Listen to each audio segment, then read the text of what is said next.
welcome back. It's been a while since we've seen you last. How are you doing? I'm doing good. I'm doing good.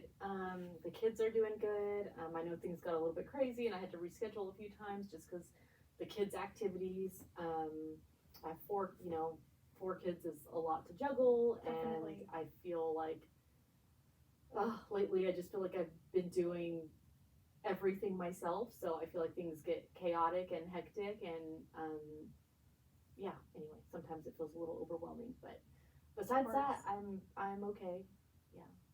Definitely. You talked about being overwhelmed. So, Yeah. what kind of activities are the kids in lately? Oh my gosh. So the twins are in soccer. Oh, wow. And then Rachel, my oldest daughter, plays piano. And then my toddler, Nicholas, he is just a crazy man, just into everything. And he's kind of like my little trooper that comes with me while I'm doing all these activities. So it's just been a lot. And then Mike has been working a lot at the hospital. They're doing renovations and adding a whole different department. So he's been really involved with that, which is great for the hospital, but not so much for us and not for me. So, when you say it's not great for you guys, what does that mean? It means I feel like we don't have time for ourselves, and I feel like he doesn't. I feel like he's really good at prioritizing work things ahead of us. I think that if the hospital calls and they're like, we need this, he's on it. If I call and I'm like, the twins need this, it's like, well, why didn't I do it? Because I'm home with the kids all day, or I'm home with the kids all day, and I'm not. I'm busy. There's a lot of stuff that I do for the family, and I don't have a good connection with Mike when I feel like he is not as invested in our family as he is his work stuff. So, what I'm hearing from you is that you feel as though Mike is neglecting your guys' family. Have you been able to have any kind of conversation about this with Mike? I feel like I get so frustrated about it, and it ends up like I end up just like bubbling over because I'm so upset at him because I don't want to have to say this to him. I don't want to have to say, we need help, we need attention, we're your family. Yeah, definitely. And believe me, it's understandable that you would be frustrated and angry at times. I feel it makes me feel neglected. Yes, I feel neglected and I feel embarrassed and I feel like I know this sounds horrible to say, but I've been really feeling like Mike has been putting us on the back burner for such a long time, and I know I deserve better. I know our family deserves better, but I feel like, I'm in my 40s, I have 4 kids, what are my options? And I know, and I'm in just such a bad space like that. I never thought about what are my options. I was happily married. I love, my husband, and our family, and I don't want to separate or divorce, but I find myself thinking about the next what, step. yes. I am so sorry to hear that you've been having to think about what these next steps could look like because you feel bad about yourself, and I'm sorry that someone could make you feel this way, and I just want you to know, like, I'm here and I'm present with you, and I'm definitely listening to what you have to say. I appreciate that, and I feel that when I'm here, which is why I'm like, no matter how chaotic things are, like, I need to put this appointment on the family calendar. That was another thing. Mike was annoyed that he needed to come home, by 5 o'clock. I mean, that's not early. He goes in at 7 o'clock. I needed him to be home at 5 so I could make our 5:30 appointment. And I feel like that to him was like unnecessary, too much, an inconvenience for him. But I guarantee you, if the hospital needed him at 5:30, I mean, it'd be no questions asked. He would do it. He'd keep his mouth shut. He would, and so it's just, I don't know. It's just been a lot. I've just been, the kids I can handle. The kids, I'm their mom. I will do anything and everything that I can for them. Mm-hmm. but I don't want that to be the reason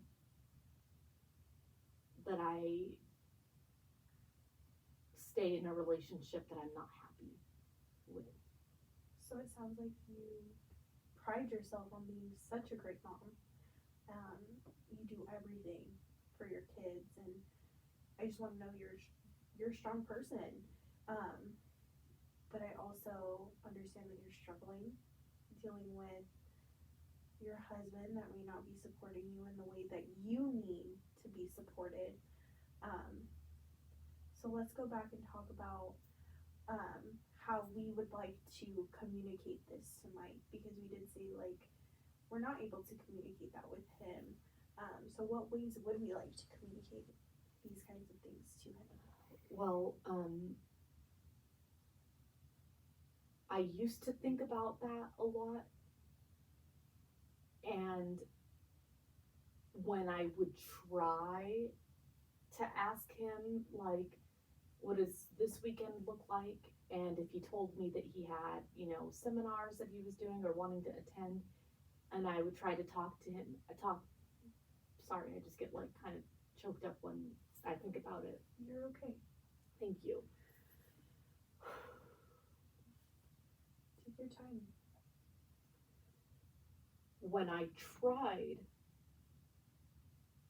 to convince him to come to the soccer game, the twins have a game, and then afterward we can, go out to dinner and then have a movie night and just kind of have a cozy night in, but we'd all be together.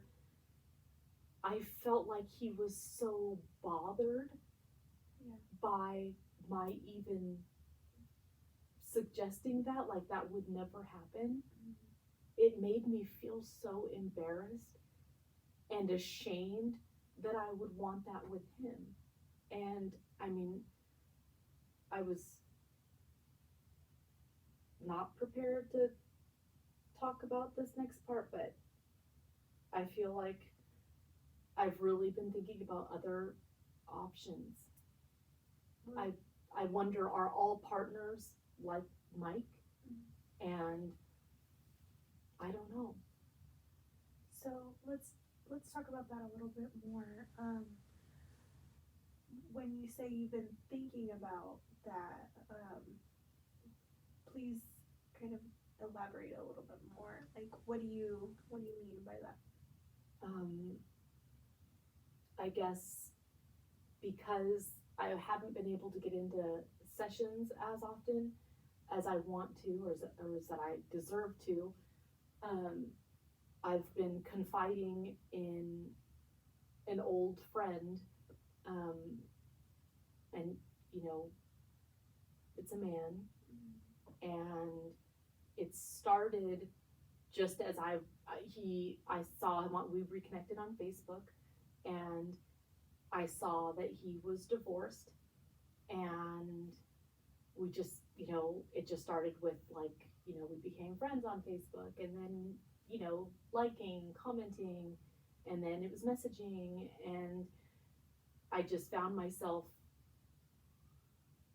really kind of opening up to someone that's not my husband and not my therapist, and I don't know, I see something in him that I don't see in Mike, and I've been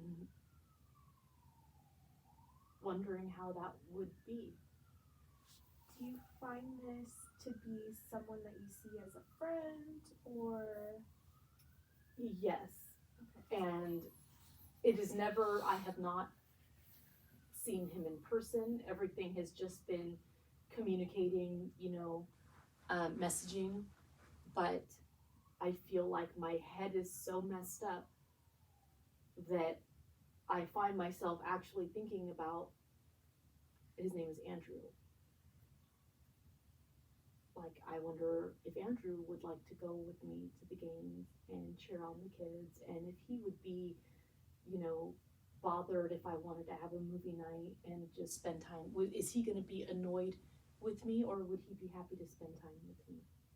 And it's understandable to, seek attention or think about somebody else that could be giving you that kind of attention.